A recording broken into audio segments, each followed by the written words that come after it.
নমস্কার, good afternoon. আমি আমার গুরুদেব পরম ভগবান ভোলানাথের নাম স্মরণ করে আমার আজকের এই ব্লগটা আমি শুরু করলাম।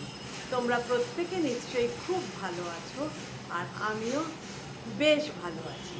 তো প্রথমেই থ্যাংক ইউ জানাই, অশেষ ধন্যবাদ জানাই তাদেরকে যারা আমার চ্যানেলটিকে সাবস্ক্রাইব করে আমার পাশে এসেছো, আমাকে ভালোবাসা দিয়েছো এবং আমার হাতটা শক্ত করে ধরেছো।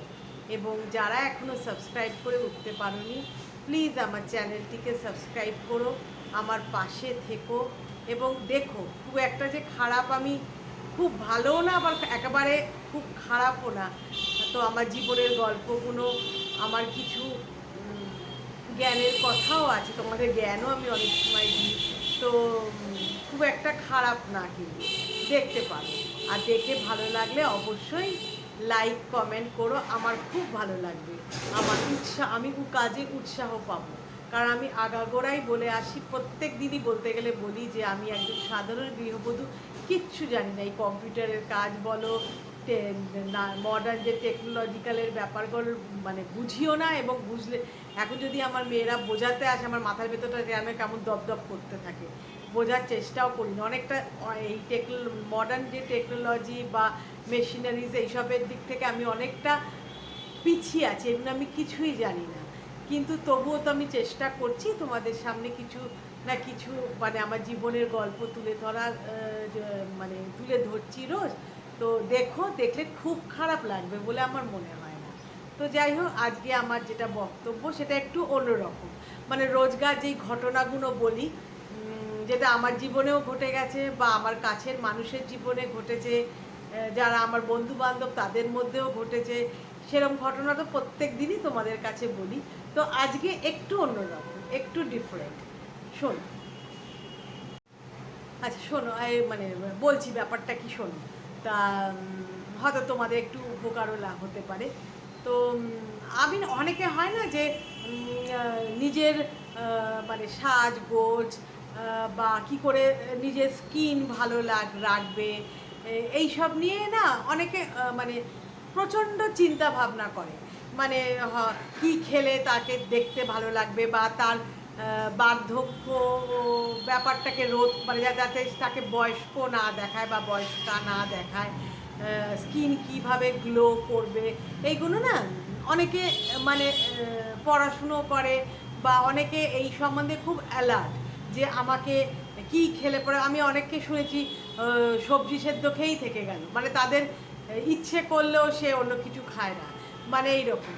তো আমি কিন্তু ওই রকম না, আমি মানে খুব একটা যে আমি এত খাই তাও বলবো না, আমি অল্পই ভাত খাই।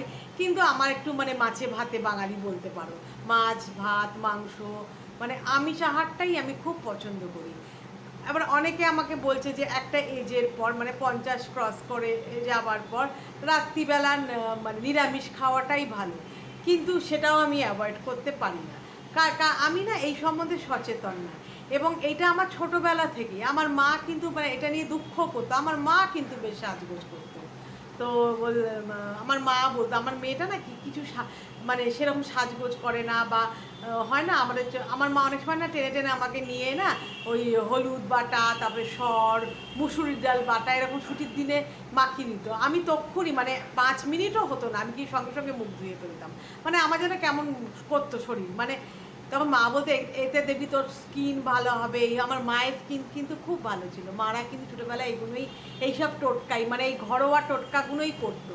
ওরা কিন্তু কখনো বিউটি পার্লারে যেত না। আমার মারা 6 বোন, এবং প্রত্যেকেই যে গায়ের রং ফর্সা, সেটা দেখো ফর্সা কালোটা তো কোনো ব্যাপার না, কিন্তু স্কিনটা মানে গায়ের চামড়াটা ভীষণ চকচকে ছিল। আমার মা অবশ্য খুব ফর্সা ছিল, কিন্তু ভীষণ ভালো স্কিন, ওদের মুখে কোনো দাগ নেই, কিছু নেই, মানে খুবই ভালো। তো মা সেরমভাবেই আমাকে চালানোর চেষ্টা করতো, কিন্তু আমার ওই দিকে কোনো ইন্টারেস্ট ছিল না। কোনো বিয়ে বাড়ি নেমন্তন্ন বাড়িতে গেলে পরে মা আমাকে জোর করে গয়নাগাটি পরতে, তবে গয়নাটা পরতে আমার খারাপ লাগতো না। তো ওই আমার মানে কলেজে যখন যেতাম, কলেজে যখন প্রথম গেলাম তখন প্রচুর লোক দেখলাম ভীষণ সেজে গুজে আসছে। তা আমি না অদ্ভুত চোখ, মানে আমি লিপস্টিকটা পর্যন্ত লাগাতাম না, জানো তো। ওই আমার সাজের মধ্যে কাজলটা পরতে আমি বরাবরই ভালোবাসতাম, এখন অবশ্য পড়ি না, বয়সের সঙ্গে সঙ্গে সব চেঞ্জ হয়ে যায়। তো কোথাও গেলে পড়ি, কিন্তু বাড়িতে অযথা পড়ি। তখন কিন্তু আমি চান করে উঠে কাজলটা পরতাম, আমার কাজল পরতে খুব ভালো লাগতো। এবং মুখে যেন ওই যে বডি পাউডারটা ছিল সেটা গায়ে দিয়ে না, ওইটাই আমি ওই পাফটাই আমি মুখে লেপে নিয়ে একটা কাজল পরে আমি কলেজে চলে যেতাম।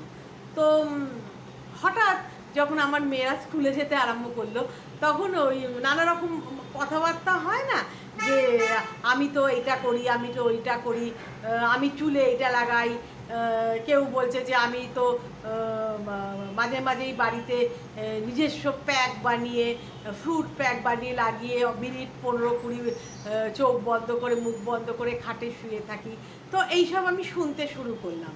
তো তার মধ্যে একজন বলল যে টক দই মাখলে পরে যাদের স্কিন খুব ড্রাই, যাদের শুষ্ক ত্বক, তাদের নাকি মানে খুব গ্লো করে, এবং ওই যখন টক দইটা একটু শুকিয়ে শুকিয়ে আসবে তার মধ্যে কয়েক ফোঁটা জল দিয়ে একটু চিনি দিয়ে মানে করলে পরে ঘষলে তোমার মুখে স্ক্রাবিংটাও হয়ে যাবে, এবং মুখে সত্যি একটা গ্লো হবে। আর এটা হলো তোমার ট্যান, তুমি যে রোজ আসছো তোমার মেয়েকে স্কুল থেকে নিতে, তোমার শরীরে তো ট্যান পড়ছে, এই ট্যানটা রিমুভ হয়ে যাবে। তো এটা শুনে হঠাৎ, যে জীবনেও কিছু করে না, তো ওই তখন ওটাতে আমি উদ্বুদ্ধ হলাম, এবং আমার মনে হলো যে করি, জিনিসটা করি তো কেমন ব্যাপারটা। তো বাড়িতে এসে সেই শনিবার তো মেয়েদের ছুটি, তো শনিবার দিন টক দই আনিয়ে সেটাকে ফেটিয়ে চান করতে যাওয়ার আগে সারা মুখে লাগালাম। লাগিয়ে তো কিছুক্ষণ বসার পর যখন এটা একটু শুকনো শুকনো হয়ে গেল, তার মধ্যে কিছুটা চিনি দিয়ে, মানে চিনিটাকে লাগিয়ে দিয়ে আমি একটু ঘষে তো চান করতে চলে গেলাম। এরকম 2 দিন কি 3 দিন করেছি জানো। এক সপ্তাহের মধ্যে দেখি যে আমার মুখের মধ্যে অসম্ভব, ওই ঘামাচি হলে যেরকম র্যাশ, সেরকম র্যাশ বেরিয়ে গেলে, এমনকি কপালেও, এবং বড় বড় ব্রণ, সে নাকের পাশে, নাকের ওপরে, চারদিকে, মানে প্রায় 3-4টে বড় বড় ব্রণ, সে ফোড়ার মতন ব্রণ এরকম হয়ে গেল। তো এরকম হয়ে তো আমার আয়নায় দেখছি নিজের মুখ দেখে নিজে আটকে উঠছি, কিন্তু আমার চামড়া কিন্তু বরাবর মানে খুবই, আমি যেন দেখো এখন তোমাদের সামনে বসেছি, কিচ্ছু নেই আমার মুখে, কিচ্ছু নেই, না আছে ক্রিম, না আছে পাউডার, না আছে কিছু, কিন্তু বরাবরই আমার স্কিনটা কিন্তু খুব প্লেন, মানে ব্রণ ব্রণ ফুসকুড়ি কিচ্ছু হয় না, মানে কোনো দাগ সেরকম হয় না। এটা আমি ব্লেস, ঠাকুরকে অসংখ্য ধন্যবাদ। এবং ওই যে অনেকে হয় না যে ওই হেয়ার রিমুভ করে, ভ্যাকসিন করে, আমাদের সময় অনেকে করতো ভ্যাকসিন যখন আমরা কলেজে পড়তাম, কিন্তু আমার গায়ে না সেরকম কোনো লোম নেই, এটা আমার জন্মগত, এগুলো তাই জন্য আমাকে করতে হতো না। আর এই আইব্রো আমি কবে করছি জানো, আমার বড় মেয়ে হয়ে গেছে, ছোট মেয়ে হয়ে গেছে, মানে বিয়ের বলতে গেলে 15-16 বছর, আমার এক বান্ধবী জোর করে নিয়ে আমাকে করিয়েছিল। আমার প্রথম প্রথম খুব লাগতো বলে আমি 2-3 মাস পর পর করতাম, এখন করতে করতে হ্যাবিচুয়েটেড হয়ে গেছে। তবে এখন ওই কোনো নেমন্তন্ন বাড়ি পুজোর সময় করি, আমার এমনিতেই আইব্রো খুব সরু, খুব একটা করি না। তো যাই হোক, যে আগের কথাতেই ফিরে যাই, তো ওই রকম হলো, বুঝেছো তো। তো স্কুলে গেছি, তো স্কুলে গিয়ে তো সবাই বলছে, বা তোর মুখটা এইরকম হলো কী করে, এত র্যাশ বেরিয়েছে, মানে ঘামাচির মতন এরকম এরকম হয়েছে। তখন আমি বললাম, ওই যে ওরা বলছিল না যে টক দইয়ের মধ্যে, ওই তুই কি তো স্কিনের মানে কি মানে টাইপ অফ স্কিন তুই কি জানিস, তো স্কিন হয়তো অলরেডি মানে অয়েলি স্কিন, এবার অয়েলি স্কিনের ওপর আবার তুমি এই টক দইটা তো স্কিনটাকে অয়েলি করে দেয়, মানে তোমার স্কিন একেই অয়েলি, তারপর তুমি যদি মাখো তাহলে আরও অয়েলি হয়ে যায়, মানে মানে কি বলবো, তৈলাক্ত ত্বকের উপর যদি তুমি আবার আরও তেল ঢালো, তাহলে তো সেটা আরও তৈলাক্ত হয়ে গেল। তুই তো নিজের স্কিন টাইপই জানিস না কীরকম স্কিন, তুই অযথা ওইটা করে মরলি কেন। তখন আমি বললাম কি জানি, আমার তো মাঝে মাঝে এরকম টান ধরে, তাই জন্য আমি ভাবলাম বোধহয় আমার স্কিনটা ড্রাই, তাই জন্য এটা আমি অ্যাপ্লাই করলাম, করে আমার এই হাল হলো। এবং প্রত্যেকে বললেন, বাবা কেন যে না জানিয়ে জেনে করতে গেলি, কেন যে না জেনে করতে গেলি, এরকম সবাই বলতে লাগলো। এত সুন্দর তোর প্লেন মুখটা ছিল, মানে সুন্দর বলতে মুখ হচ্ছিস সুন্দর আমি বলছি না, নাক চোখ এইগুলো এই সৌন্দর্যের কথা আমি বলছি না, বলছি যে তোর স্কিনটা এত ভালো ছিল, কেন যে করতে গেলি এইসব করলো, তো বলতে লাগলো। তখন একটি মেয়ে, সে মেয়ে মানে আমারই একবারের ক্লাসমেট ছিল জানো, সে তার নাম চৈতালি। তা সে তখন তার মেয়ে, তার একটাই মেয়ে, তার মেয়ে আবার আমার ছোট মেয়ের সাথে পড়তো, একই ক্লাসে পড়তো, মানে আমার পরে অনেক পরেই তার মানে তার বিয়ে হয়েছে। তখন আমার মেয়ে তো বেশ বড়ই, মানে আমার বড় মেয়ে তো বেশ বড়ই হয়ে গেছিলো। তো তার মেয়ে ওই আমার ছোটো মেয়ের সঙ্গে পড়তো। তখন ও আমাকে বললো, জানিস, আমার নাম করে বললো যে আমার না মাঝখানে না পক্স হয়েছিল জানিস তো, আর খুব সাংঘাতিক পক্স হয়েছিল এবং মুখে ভীষণ দাগ হয়ে গেছিলো। তো আমাকে ডাক্তার তখন বলেছিল যে চান করে উঠে এবং রাত্রে শুতে যাবার আগে তুমি ভালো করে ল্যাক্টোক্যালামাইন লাগাবে, দেখবে তোমার দাগগুলো উঠে যাবে। কিন্তু তোর তো ব্রণ হয়েছে, ব্রণ র্যাশেস বেরিয়েছে, তোকে আমি একটা টোটকা বলতে পারি। সেই টোটকাটা আমি অ্যাপ্লাই করেছিলাম ওই পক্সের সময়, যখন অল্প অল্প সেরে আসছে অ্যাপ্লাই করেছিলাম। করার পর দেখলাম তাড়াতাড়ি ব্যাপারগুলো শুকিয়ে গেল। তা তোর ব্রণগুলো তো কিরকম পেকে পেকে আছে, কেটে দাগ হয়ে যাবে, তো তুই এটা করতে পারিস। তো সেটা কি তোমাদের কাছে আজকে আমি বলছি। সেটা হলো তোমার প্রথমে একটা ও ঘরোয়া স্ক্রাবার করতে বললো। সেটা হলো চালের গুঁড়ো আর বেসন, এই দুটো বললো, ওটা একটু জল মিশিয়ে মুখে এরমভাবে ঘষবি, ক্লকওয়াইজ অ্যান্টি ক্লকওয়াইজ। তারপরে মুখটাকে ধুয়ে ভালো করে পরিষ্কার করে গামছা দিয়ে পরিষ্কার করে তুই এক কাজ করবি, পুদিনা পাতা, তুলসী পাতা, নিম পাতা, এই 3টে পাতা, পুদিনা, তুলসী, নিম, খুব কম, দু চারটে, মানে 4টে কি 5টা করে কিনবি। তখন আমি বললাম পুদিনা পাতা কোথায় পাবো, কেন বাজারে গেলেই পারবি, আর তুলসী গাছ, হ্যাঁ তুলসী গাছ আমাদের বাড়িতে আছে, আর নিম পাতাও বাজারে পাওয়া যাবে, বলে এগুলো নিয়ে আসবি অবশ্যই।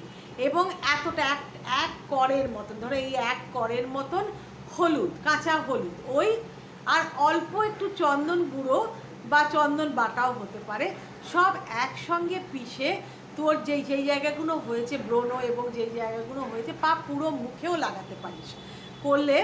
করে দেখ, এটাতে হয়তো তুই উপকার পেতে পারিস। এবং চান করার আগে লাগাবি, করে যখন ওই দুপুরে শুতে যাবি বা বিশ্রাম নিবি আর রাত্রে শুতে যাবি, ল্যাক্টোক্যালামাইনটা অবশ্যই লাগাবি। সেই মতন করতে আরম্ভ করলাম জানো, ওই 3টে পাতা, হলুদ আর তোমার ওই অল্প একটু চন্দনের গুঁড়ো দিয়ে, আমি ওই চন্দন পেস্টই বলতে পারো, ওটা দিয়ে মেখে আগে আমি ওই যেটা বললো বেসন আর ওই চালের গুঁড়ো দিয়ে মুখটা পরিষ্কার করে ওইটার প্রলেপটা লাগিয়ে আমি মিনিট 15-20 বসে থাকতাম, বসে তারপরে চান করে নিতাম। তো অবাক জানো, আমার 1 সপ্তাহ পুরো যায়নি, 4-5 দিনের মধ্যে এগুলো শুকিয়ে গেল এবং আস্তে আস্তে মুখে যে বিভৎস দাগগুলো হয়ে গেছিলো সেইগুলো একদম নির্মূল হয়ে গেল। মানে এখন মানে 1 সপ্তাহের মধ্যে দেখলাম মানে 50% কাজ দিল।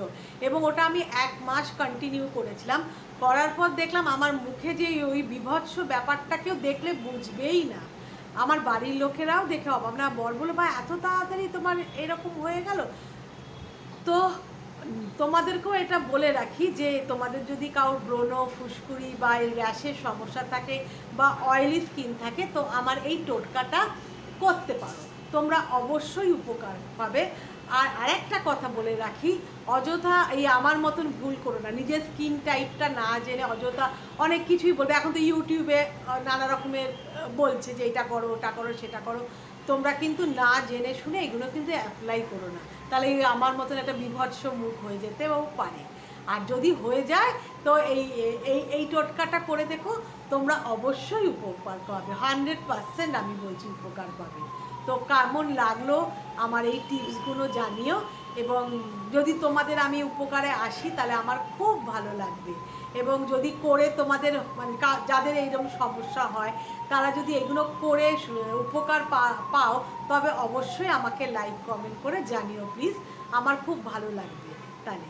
আর তোমরা প্রত্যেকে খুব ভালো থেকো এবং আমার চ্যানেলটিকে সাবস্ক্রাইব করো। Bye bye, thank you so much.